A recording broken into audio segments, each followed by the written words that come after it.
Бисмиллахир-рахманир-рахим. Әдеттегідей өзіміздің сахабалар өмірбаянынан тағы бір сахабаның өмірімен танысқан боламыз. Бұл сахаба өте бір атақты сахаба.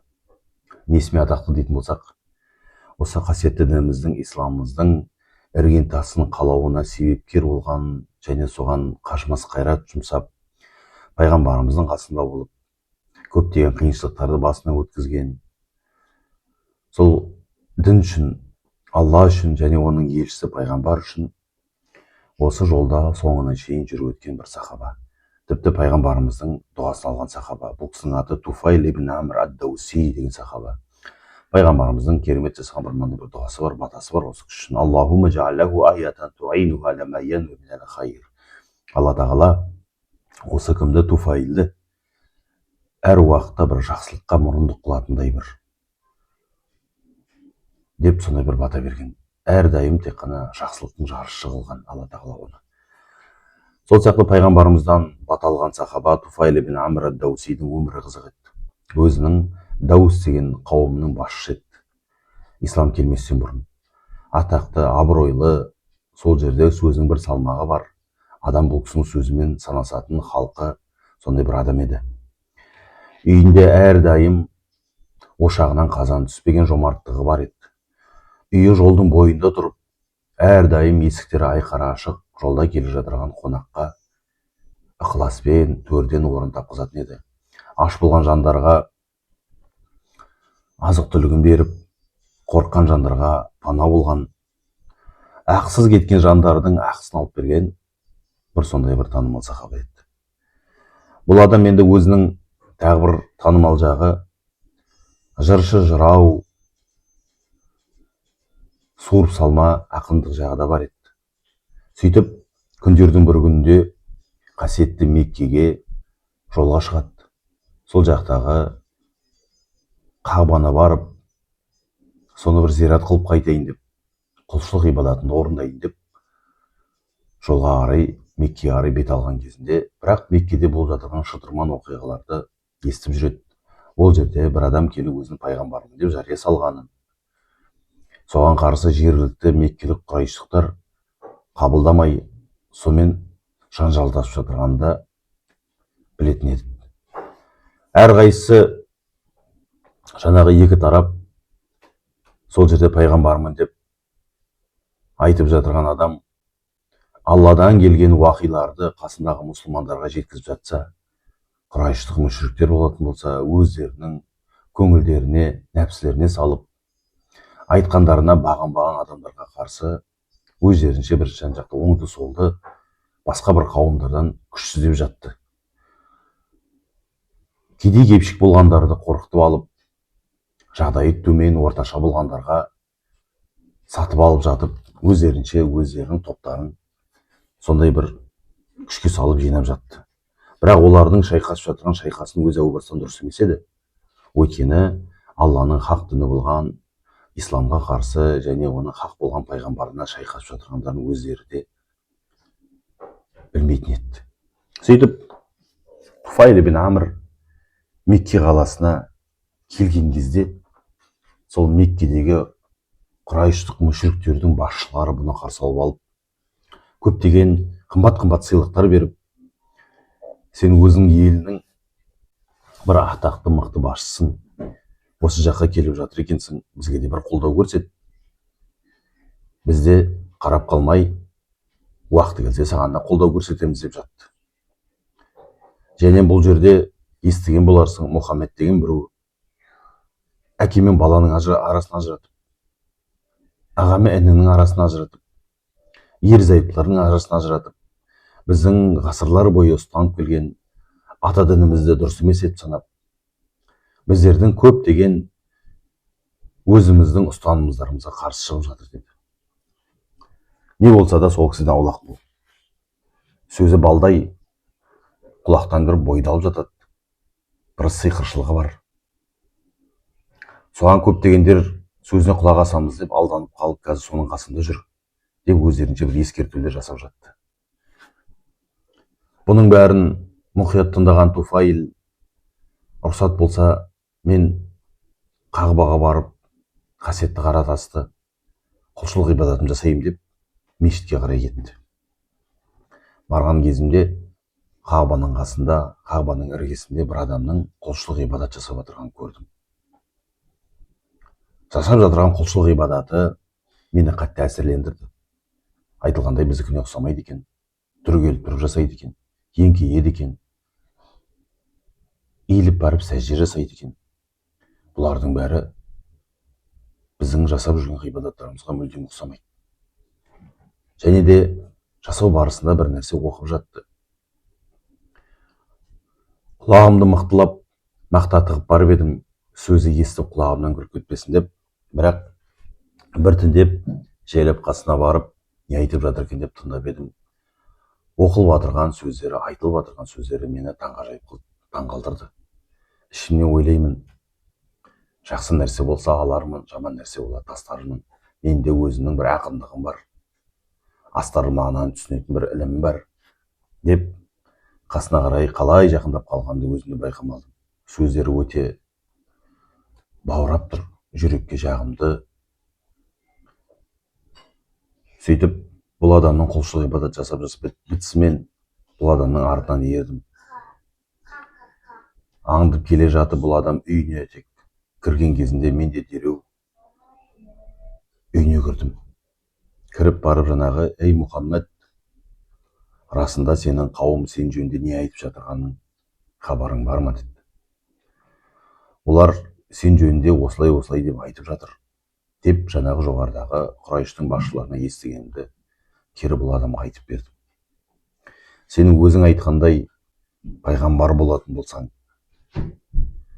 расында мен бір құлағыма мақта тығып келбедім, бірақ жаңағы Қағбаның тұсында сенің оқып отырған сөздеріңді естіп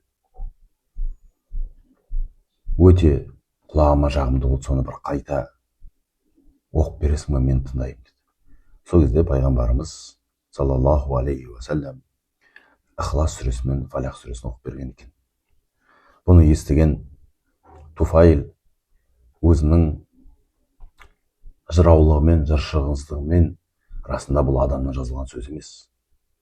Бұл сондай бір құдірет иесінің адам баласына жіберген бір сөзі деп дереу сол жерде не істеді? Өзінің кәлима шахадасын айтып,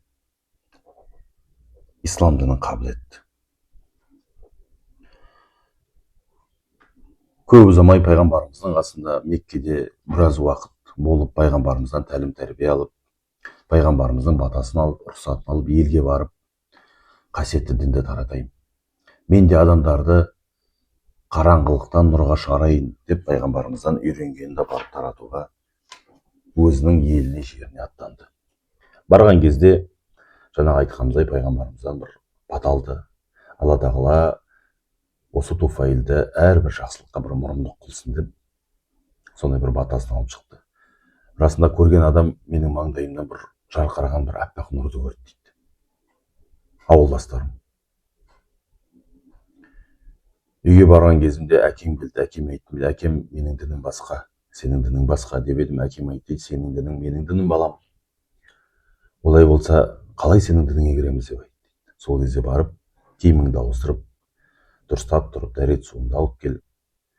Және де жалғыз Құдай Алла, оның пайғамбары Мұхаммед Мұстафа саллаллаху алейхи уассалам екенін мойында шын жүректен деп айтты. Өйтіп әкесі барып, жуынып, шайынып келіп, киімін ауыстырып, айт деген нәрселердің бәрін орындап еді, әкесі де мұсылман болды.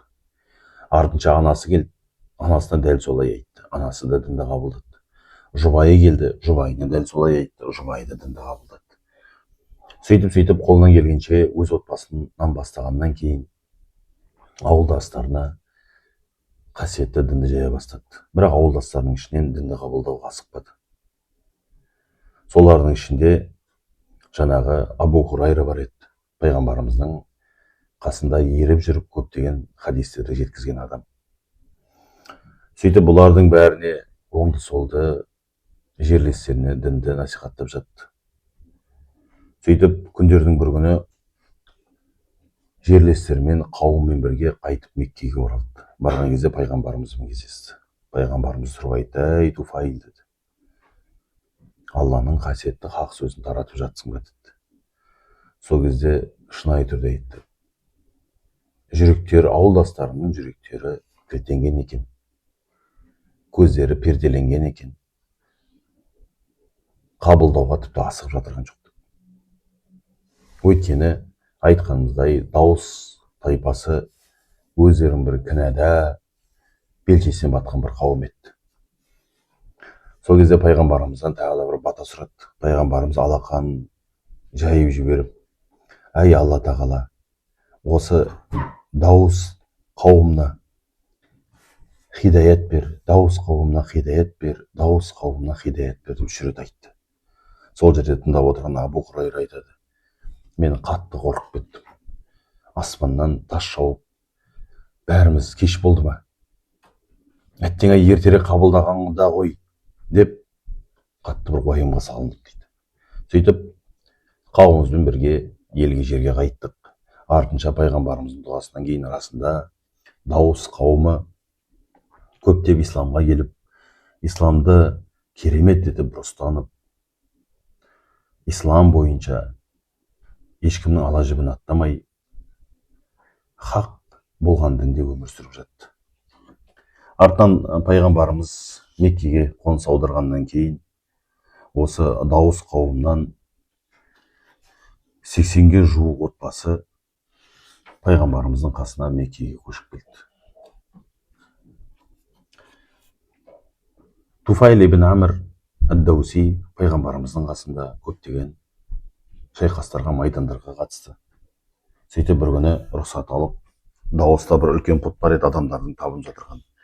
Соны барып қиратаймын деп пайғамбарымыздан рұқсатын алып, сол пұтты әлде қараңғылықтан шыға алмай жүрген, адасып жүрген қауымдастардың көздерінше соны өртеді. Олардың ішінде үлкендері, кішілері, әйелдері бәрі қарап тұрды. Расында жүректе болған, Алладан бір өзге болған бір нәрсеге табынғанды сол кезде істеді. Туфайл ибн Амр сол пұтты өртеу арқылы көптеген нәрселерді түсіндіргісі келді. Расында жүрек тек қана Аллаға толы болу керек. Алладан өзге нәрсе жүректе болмау керек екен. Айтқанымыздай, Туфайл ибн Амр пайғамбарымыз дүниеден өтіп кеткеннен кейін де, пайғамбарымнан кейін тастап кеткен орынбасарларының қасында Алланың хақ дінін таратып жүрді. Одан кейін сондай бір шайқастардың бірінде жорықта кетіп бара жатып бір түс көреді. Түсінде басы шабылғанын, аузынан бір құстың шыққанын, ішіне бір әйелдің кіргенін, баласымен бір нәрсеге келісіп жатқанын көреді. Сол кезде ертесін сұраған кезде, бұл не деген кезде, қасындағы кейбір адамдар айтады, басының шабылғанын, осы Алланың сөзін таратам деп жолда құрбан болғанын, аузынан құстың шыққаны, жанының шыққанын, ішіңе кірген әйел қара жер алып сені өзінің қойнына баурағаны деп расында айтылғандай, сондай бір шайқастардың бірінде қаза табады. Өзінің құлы болатын болса, оң қолынан айырылып қалады сол шайқаста. Өзінің баласы соғыстан қайтып келе жатып, Алланың сөзін таратам деп дүниеден өткен әкесін ойлап келіп жатыр. Өзінің жаңағы оң қолын сол соғыста қалғанын ойлап келе жатырып, Омар радиаллаху анхудың уақытында Омар радиаллаху бүкіл адамдар шақырған кезде ол кісі осы баласын да шақырады. Сол кезде Омар радиаллаху айтады, ас беріп жатырған кезде көптеген осындай Алланың жолында шайқасқан батырларға, ей Туфайлдың ұлы дейді, уайымдама дейді. Сен сондай бір Алланың жолында құрбан болған бір батырдың ұлысың, және де сенің де денеңнің бір бөлшегі жәннатта сені күтіп жатыр. Айтқанымыздай, осындай бір керемет батырдың өмірбаянымен танысқан болдық. Алла осы кісілерді рахымына бөлесін, және де шынайы түрде Алланың хақ сөзін жеткізем деп осы жолда құрбан болған жандарға да. Ва ахиру дa'wana анил хамдулиллахи